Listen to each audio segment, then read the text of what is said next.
उत्तर प्रदेश में सकारात्मक राजनीति की कोई जगह और कोई पहल है भी कि नहीं? सकारात्मक राजनीति की पहल है, जी। लेकिन कहते नहीं कि हम भाई दूध में अगर मक्खी गिर जाए तो हम मक्खी पर ज़्यादा ध्यान देते हैं, दूध पर कम ध्यान देते हैं। तो एक कुछ प्रकार के ऐसे मक्खी हैं जो नकारात्मक राजनीति कर रहे हैं, दिखावे और आडंबर की राजनीति कर रहे हैं। जनता के हाथ में है और जनता चाहेगी तो ऐसे लोगों को उखाड़ करके फेंक देगी और फेंकना चालू हो गया है। हर पार्टी कहती है 5 साल में पूरा प्रदेश बदल देंगे, ये बदल देंगे, वो बदल देंगे, यहाँ बदल देंगे, वहाँ बदल देंगे, और बदलना कुछ नहीं है। 5 साल बीत जाता है देखते ही देखते। देखिए, हर पार्टियों का प्रोपेगेंडा होता है और वो दिखावा करते हैं। हम जनता को ये सोचना चाहिए कि हम किसी पार्टी को प्राथमिकता न दे करके व्यक्ति विशेष को प्राथमिकता दें और व्यक्ति विशेष की विचारधारा से जुड़ करके उस व्यक्ति को आगे बढ़ा करके अपना नेतृत्व करना है। कितना आसान है व्यक्ति विशेष को जो है इम्पोर्टेंस देना। पर लोग जैसे ही चुनाव का वक्त आता है, वोटिंग का वक्त आता है, तो पहली बात तो लोग जो है जातिवाद की तरफ देखते हैं। ऑलरेडी लोगों ने जाति के हिसाब से पार्टियां सेट कर ली हैं कि अगर समाजवादी आना है तो ये कास्ट, और अगर बीजेपी आना है तो ये कास्ट। जब तक हम इस कास्ट और क्रीड में भरोसा कर रहे हैं, जब तक हम इस कास्ट और क्रीड में फंसे हैं, तब तक आपको लगता नहीं हमारा विकास होना नहीं है। और हम दरकिनार हम चिल्लाते रहेंगे। हमारी पार्टी अगर हमारी जिसको हम पसंद करते हैं वो अगर आ गया गवर्नमेंट में तो ठीक है, कुछ करे या ना करे कोई फर्क नहीं पड़ना है। बस हाँ, हम जिसे चाहते थे वो आ गया है, हम इसी से खुश हैं। हम सवाल नहीं पूछना चाहते हैं। जरूरी नहीं कि आप किसी पार्टी का चुनाव कर रहे हैं वो पार्टी हर समय सही हो या हर समय गलत हो। कभी न कभी वो गलत है, लेकिन अगर वो गलत है तो क्या सवाल नहीं पूछा जाना चाहिए उससे? बिल्कुल पूछा जाना चाहिए। हमारे भारत के संविधान के अनुरूप अभिव्यक्ति की स्वतंत्रता है जी। अनुच्छेद 19 के अनुरूप।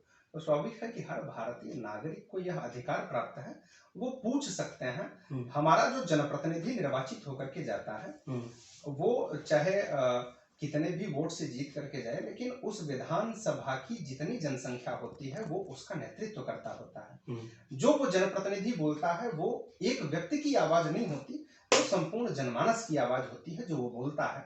ये जनता को भी समझना चाहिए। और रही बात विकास और परिवर्तन की कि भाई हमें आगे बढ़ चढ़ करके हिस्सा लेना चाहिए, जनता को ये विषय सोचना चाहिए कि हमारा वास्तव में नेतृत्व कौन कर सकता है। वो पार्टी करेगा या व्यक्ति करेगा। पार्टी से बंधा हुआ व्यक्ति कभी स्वतंत्र विचारधारा और स्वतंत्र राजनीति को प्रतिपादित करके विकसित समाज का निर्माण नहीं कर सकता। ये मैं साफ शब्दों में कहना चाहता हूं। विकसित समाज का निर्माण वही व्यक्ति कर सकता है जो स्वायत्तता, स्वतंत्रता और विद्वता से काम करे। जी। और इस प्रकार के लोग अभी उपेक्षित हैं समाज से। ऐसे व्यक्ति उभरने की कोशिश करते हैं, मेहनत करने का प्रयास करते हैं, लेकिन कहीं न कहीं वो जाति का शिकार हो जाते हैं, कहीं न कहीं समुदाय विशेष का शिकार हो जाते हैं और क्षेत्र विशेष का और आडंबर का भी शिकार हो जाते हैं कि उनके पास दिखावा करने के लिए लग्जरी गाड़ियां नहीं है, हाई फाई रहन सहन उनका नहीं है। इस वजह से उन्हें उपेक्षित कर दिया जाता है। यहाँ जनता की भी कमी है। और दूसरा विषय हम ये जरूर कहेंगे कि जो ये वाद जितने प्रकार के लीज्म है, चाहे वो कास्टिज्म हो, चाहे भाई आपके संप्रदायवादी विचारधारा हो, जितने प्रकार के लिज्मवाद हैं ये नकारात्मक हैं, हर समाज के लिए नकारात्मक हैं। समाज के विकास को रोकने का पूरा प्रयत्न ये करते हैं।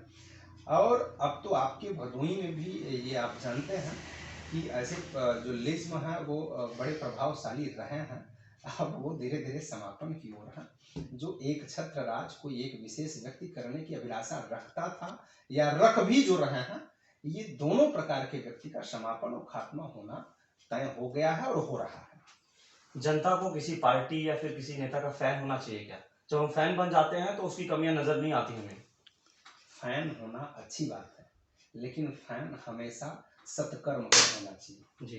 फैन किसी व्यक्ति विशेष का नहीं होना चाहिए, फैन किसी समुदाय विशेष का नहीं, किसी पार्टी विशेष का नहीं होना चाहिए, उसके सत्कर्म का।